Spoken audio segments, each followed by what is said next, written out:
the one thing that I think keeps academics at the business school going is the opportunity to write cases and bring it to the classroom. I take a case in, I have 40, 50 managers from all over the world who are attacking the case. I'm like a kid in a candy store. They're talking about this particular perspective on that case. I'm listening to them and saying, oh, I did not interpret the case this way. It's a new perspective that goes into my knowledge pool and makes me a better researcher, makes me a better academic. The case method is much more comprehensive. A lot of it is what happens before the classroom, how you think of the topic, the problem, execute the research, write the cases, bring it to the class, discuss it with your students, and then that leads to knowledge building. And then over a period of time, ultimately, of course, it could lead to a paper, it could lead to an article, it could lead to knowledge accumulation.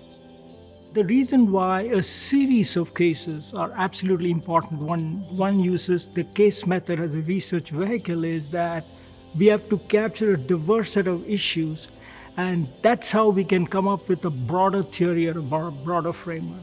For example, we did some research on how a social entrepreneur delivers impact.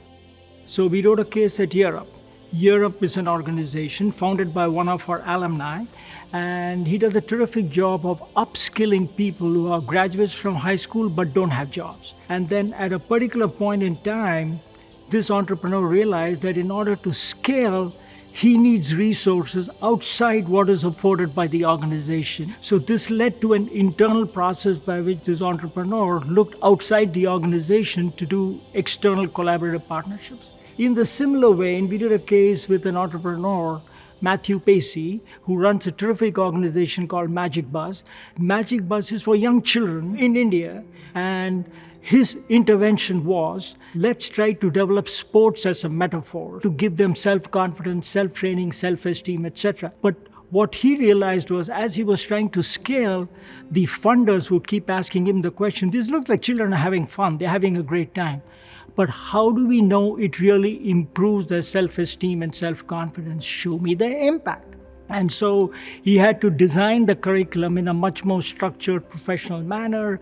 Similarly, in this series of cases, we also talked to Rebecca Oney, who runs a terrific organization that's built on the premise that it's the social determinants of health that determine the physical health of a lot of low-income people. So these 3 or 4 cases put together gives a bird's eye view on how social entrepreneurs who try to achieve high-level impact have to zigzag their way through the system, not just linear scaling, but also scaling along the other dimension of trying to achieve impact.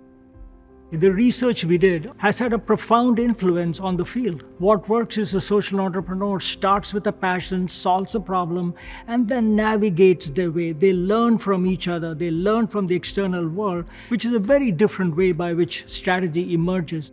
It's absolutely the lifeblood. That's what keeps people energized, that's what keeps me young, and that's what keeps me wanting to come back every day.